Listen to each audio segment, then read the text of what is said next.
Okay, that worked. Okay. I mean, it's still Okay. weird. Yeah. Very strange.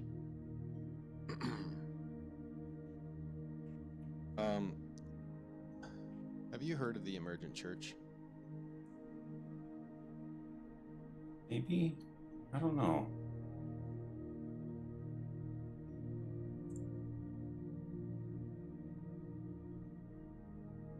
What is it? What is it?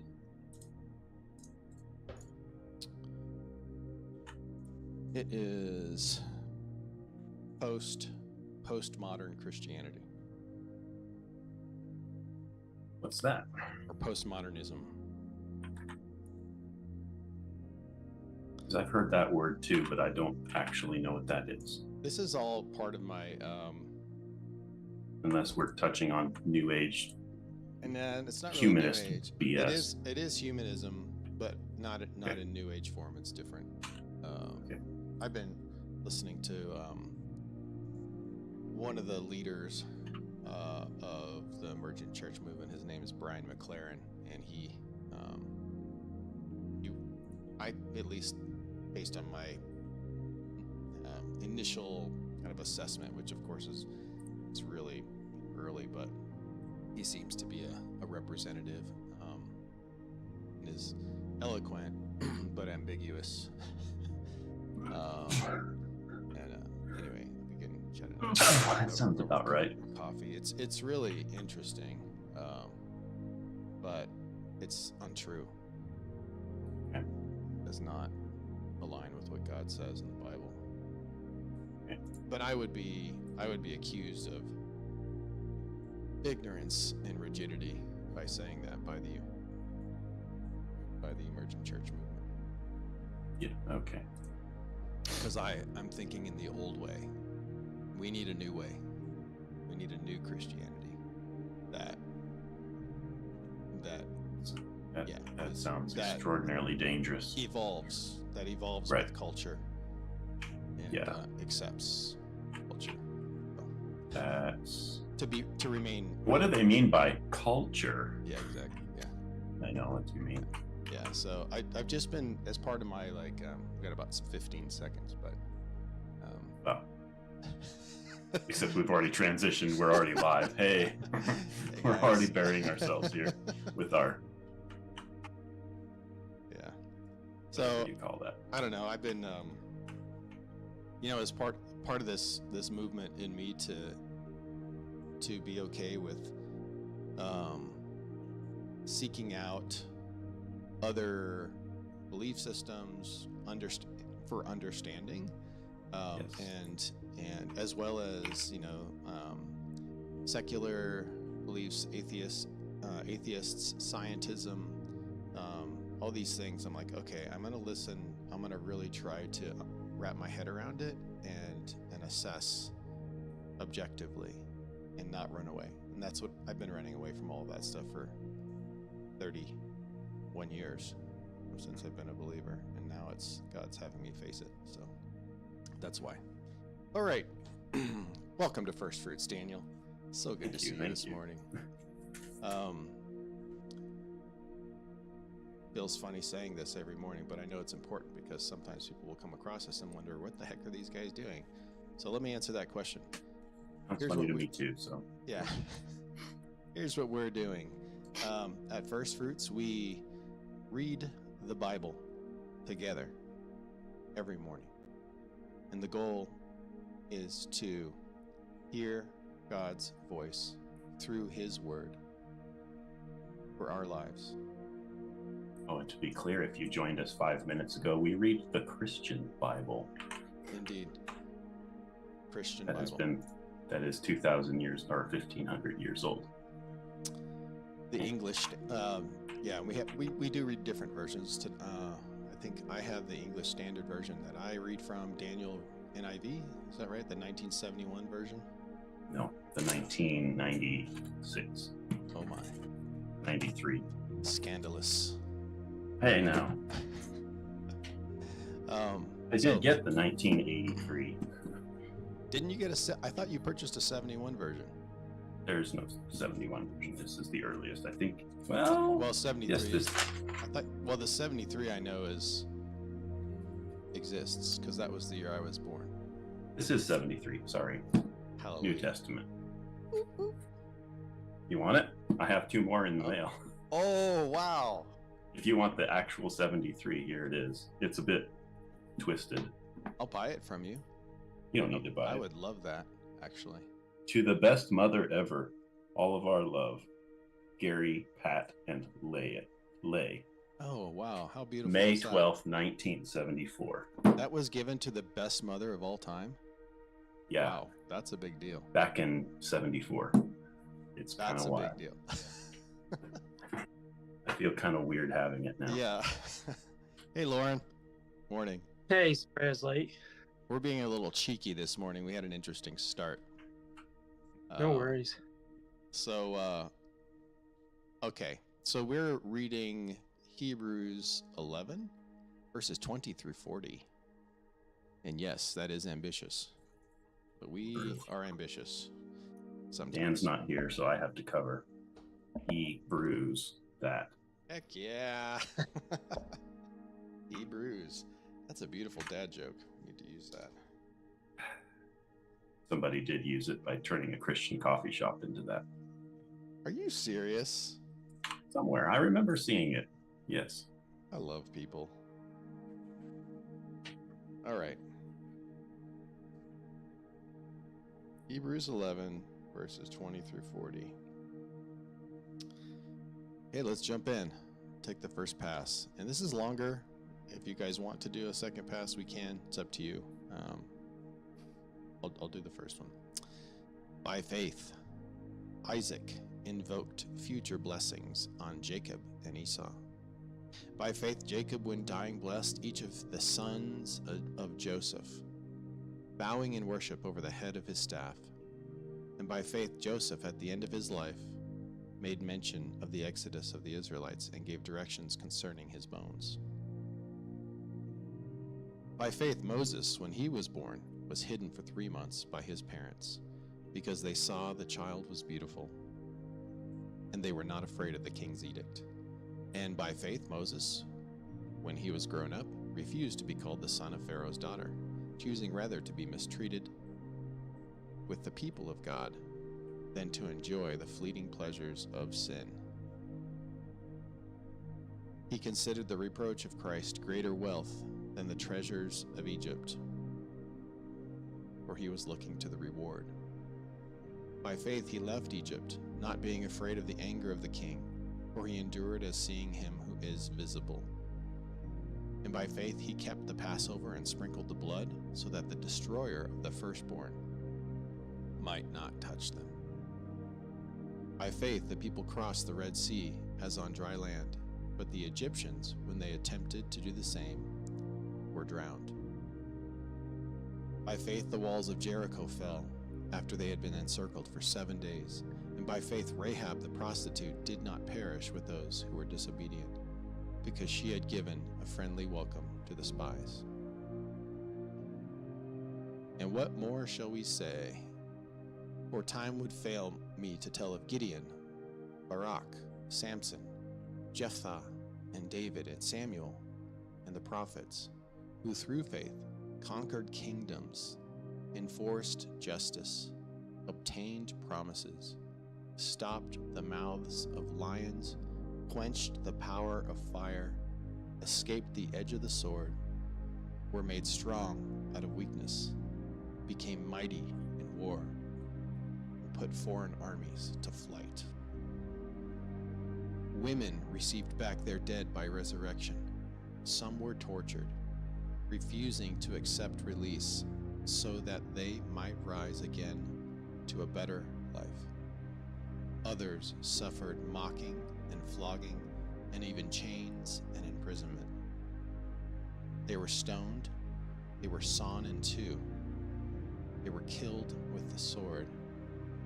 They went about in skins of sheep and goats, destitute, afflicted, mistreated, of whom the world was not worthy, wandering about in deserts and mountains, and in dens, in caves of the earth.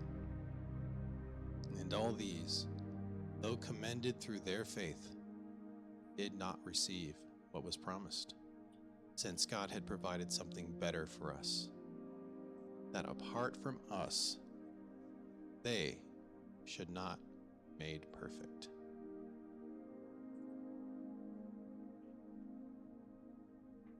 Okay.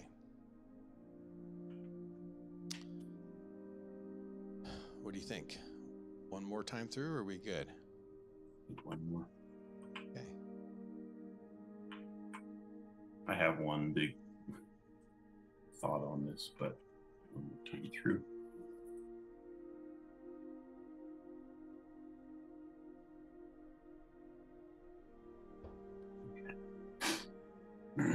By faith, Isaac blessed Jacob and Esau in regard to their future. By faith, Jacob, when he was dying, blessed each of Joseph's sons and worshipped as he leaned on the top of his staff. By faith, Joseph, when his end was near, spoke about the exodus of the Israelites from Egypt and gave instructions about his bones. By faith, Moses' parents hid him for 3 months after he was born, because they saw he was no ordinary child, and they were not afraid of the king's edict. By faith, Moses, when he had grown up, refused to be known as the son of Pharaoh's daughter. He chose to be mistreated along with the people of God, rather than to enjoy the pleasures of sin for a short time. He regarded disgrace for the sake of Christ as of greater value than the treasures of Egypt, because he was looking ahead to his reward. By faith, he left Egypt, not fearing the king's anger. He persevered, because he saw him who is invisible.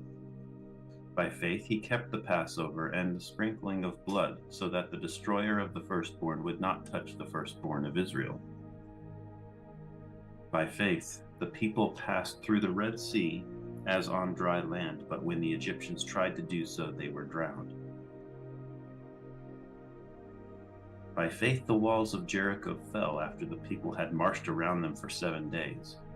By faith, the prostitute Rahab, because she welcomed the spies, was not killed with those who were disobedient. And what more shall I say?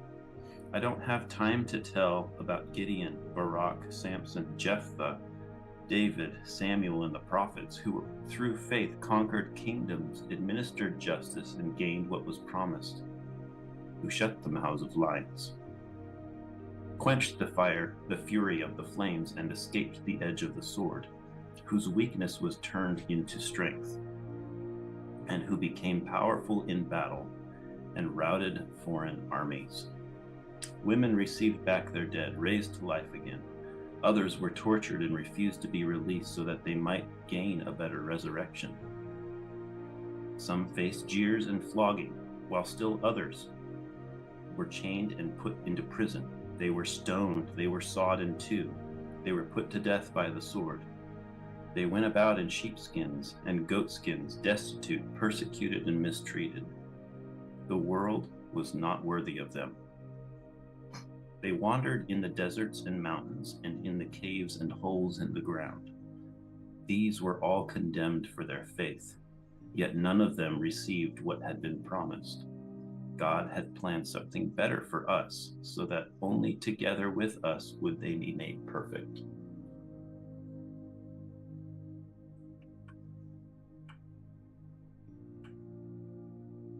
Okay. Your version, verse 40, was a little different than mine. When I had read mine, I was confused by that last sentence. Can you read that? Maybe verse 39 and 40 one more time in your version. Yeah.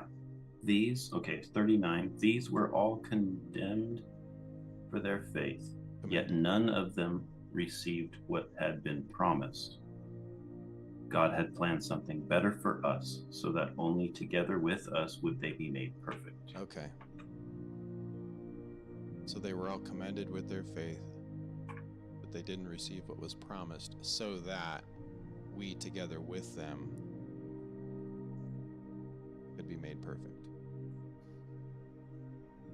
All of us together. Okay. That's cool. Mine says it in the opposite way with a double negative. So it was like, mine says, and all these, though commended through their faith, did not receive what was promised, since God had provided something better for us, that apart from us they should not be made perfect. I was like, what does that mean? So Yeah. okay.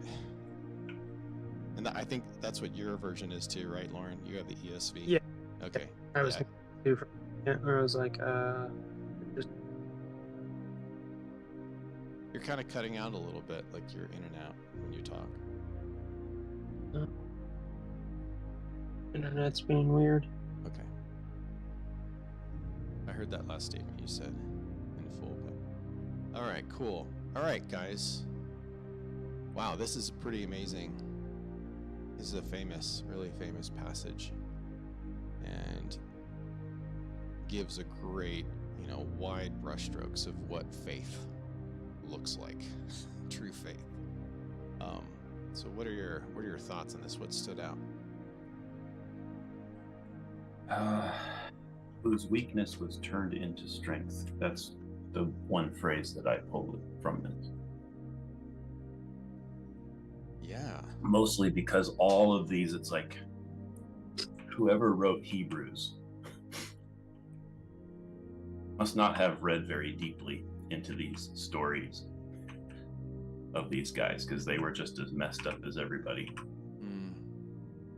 I'm like, wow, you really put all these guys on a pedestal. I mean, gosh, Samson, David.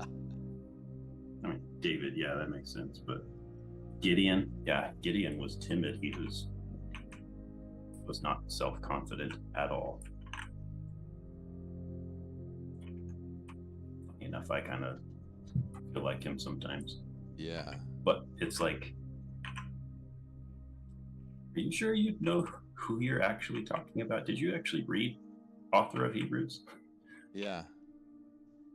But then he goes and says, in their weakness was turned into strength because they had faith. So cool. Which verse is that? 34b. What is it? 34. 34. Okay. Yeah, when I read this myself in the first pass, that stood out to me. In their weakness, they were made strong. Or mine says, "We're made strong out of weakness," and that stood out to me. But when you were reading it, I was taking notes, and I didn't catch it the second time. But I think that's really cool how you're noticing that. Yes, all of these people who are apparently being put on a pedestal, as he's describing them all, you're like, well, hold on, buddy, hold on. These guys, they were pretty messed up. They made a lot of mistakes, but then at the end of that, you saw how I think God spoke to you in that, and he's like, the author's like, oh, by the way, they were made strong in their weakness. God did all of this through them. That's really cool. Made strong. So that's like a hallmark of true faith is it's not our strength, our own ability, that does it, that glorifies God, that causes us or allows us to risk and do the wonderful things that God has planned, right, for us. It's actually God doing the work in us and through us because we are surrendered to Him. Yeah. So that we boast, right? As Paul says, no bragging allowed. You can brag on God, but that's about it. Yep. Made strong in weakness. Lauren, what do you think about that whole notion of being made strong in weakness? I mean, I guess because unfortunately I don't know like all the stories of like Gideon and Barak and Samson. Like I haven't made it through all of those, and part of me just kind of wonders like if like yeah they had problems, but if that's why they're kind of noted, because just like you and I and everyone else, we all have problems, and I feel like that's the best way to connect with people is by sharing similar problems.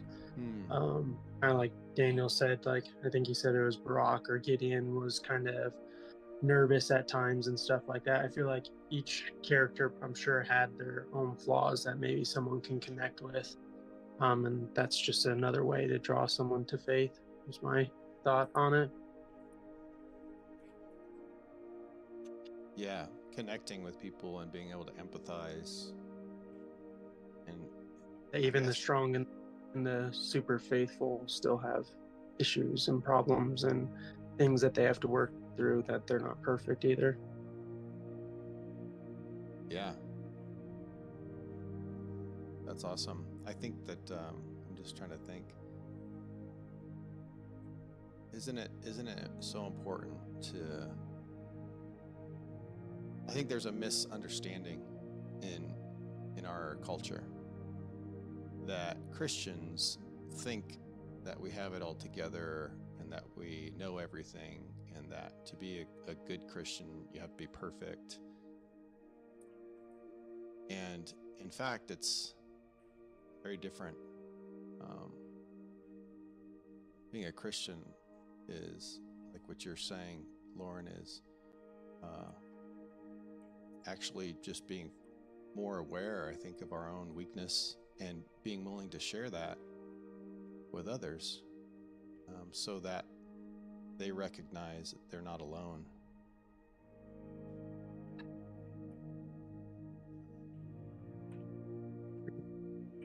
I don't know. Probably said that. No, you're right. That's it. Something like, who's the better Christian? Or to be a good Christian, and it reminds me of the verse where someone called Jesus. It's someone, I think it's somewhere in Matthew, where someone called Jesus good teacher, and he's like, no one's good. No one's good. Not even me. Only the Father is good. It's like, oh, That's a pretty bold statement by Jesus. Did he actually say, not even me? no, he didn't. He just, that's my paraphrase. Gotcha. That's pretty, Mark that's 10, 18. comforting. There's a lot of freedom in that, knowing that no one's good, and that in and of myself, I don't have the ability to be perfect. I don't have the ability to always do what's right, and I will make mistakes on this earth. I will hurt myself. I will hurt people. There it is. Why do you call me good? Jesus answered, no one is good except God alone. Yeah, he's talking to a Pharisee there, isn't he? Right? Maybe. Let's see. I think he is. Here, I can bring it up too. It's where No, is it? just Mark 10, 17 through 18. A man ran up and knelt before him and asked him, "Good teacher, what must I do to inherit eternal life?" And Jesus said to him, "Why do you call me good? No one is good except God alone. You know the commandments: do not murder, do not commit adultery, do not steal, do not bear false witness, do not defraud, and honor your father and mother." And he said to him, "Teacher, all these things I've kept from my youth." And Jesus, looking at him, loved him and said to him, "You lack one thing. Go, sell all that you have and give to the poor, and you will have treasure in heaven. And come, follow me." Disheartened by the saying, he went away sorrowful, for he had great possessions.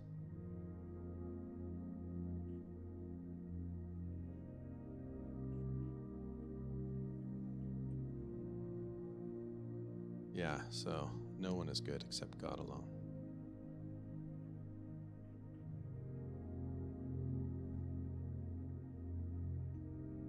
I feel like when Jesus says things like this, he's responding to this guy's motive. He reads between the lines. He doesn't respond to the surface statement. He responds to the guy's heart, what the man's heart is saying, and where the man's heart is. That's why I love what it says here. And Jesus, looking at him, loved him and said to him. It's like Jesus looks through him and sees everything. That man sees his entire past, sees his DNA, his composition, his future. He loves him regardless of his motives. Yeah.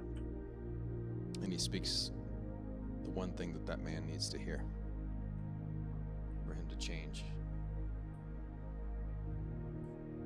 Sell it all, buddy. Give it all away. Come follow me.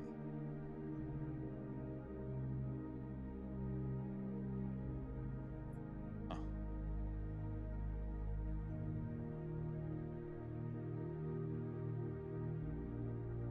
How did we get on that topic, Daniel? I don't remember. What's that? How did we get on that topic? We're talking about good Christians. And to be a good Christian, I see.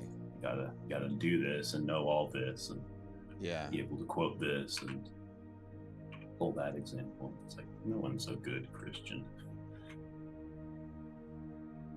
Yeah, I feel like if we relate this faith, right, to the notion of being a good Christian and being weak and God being strong in our weakness,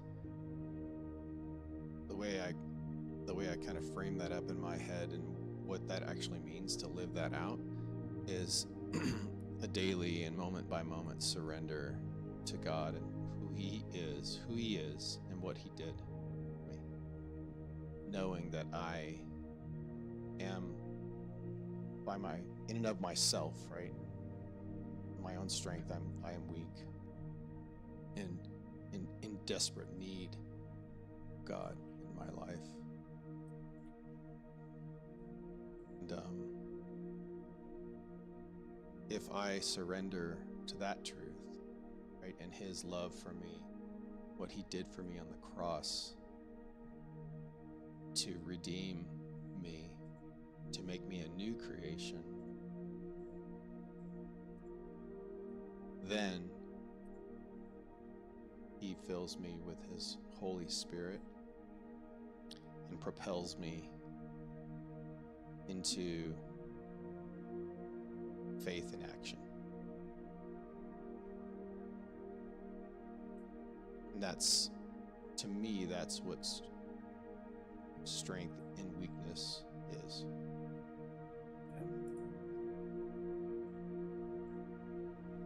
I've been feeling for a couple days like I want to go through Judges again at some point. I wonder if we can just do that here. It'd be kind of cool. Like after we're done with Hebrews. That would be awesome. Granted, I've heard it said that Judges is a real man's book. It's just it's all full of these just guts and gore and violence. Something to wrestle with, certainly.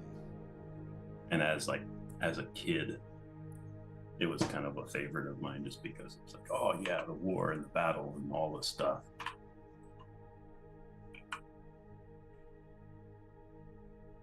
Yeah. I wonder if we can pull anything from it.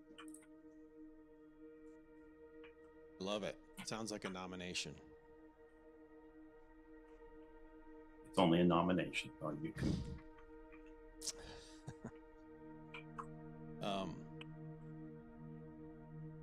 How much do we have left? How many more chapters are there in Hebrew? If I look at the Page and a half. I have a table of contents here. I do. Okay. 2 chapters. So chapter 11. 12 and 13. So we just finished 11. A couple more chapters, huh? Okay. So not a whole lot. Maybe a few more days. Well, 4 or 5 days maybe, depending on how ambitious we are. I see a couple sections. Jesus, the founder and perfecter of our faith. And do not grow weary, my friends. Kingdom that cannot be shaken. These are the headers. That's 12 sacrifices pleasing to God. Benediction and final greetings.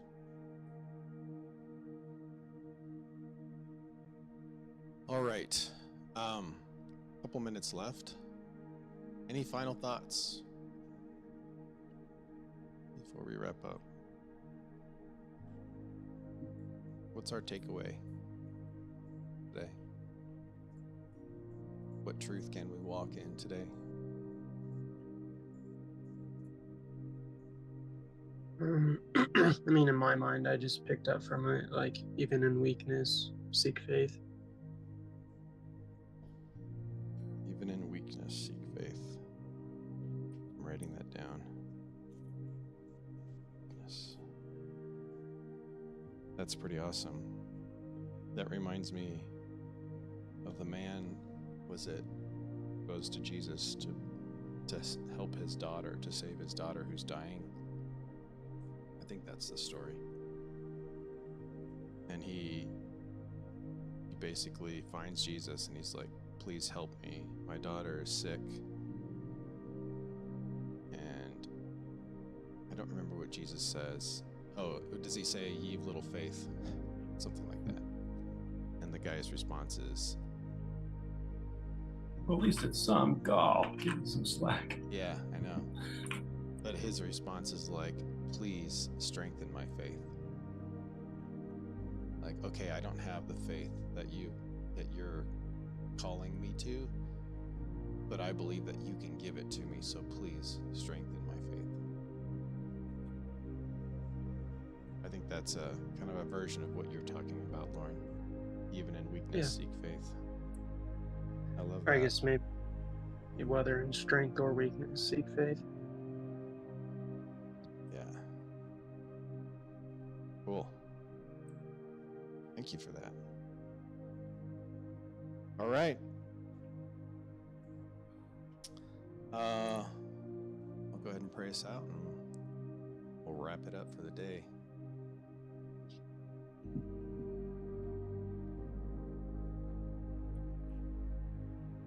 Jesus, thank you for this time. Thank you for being with us, for teaching us through your word. You are the word, the Logos.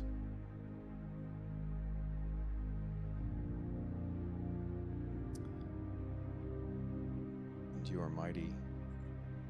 We are fully dependent on you in our weakness. Express your majesty, your strength, your love through us.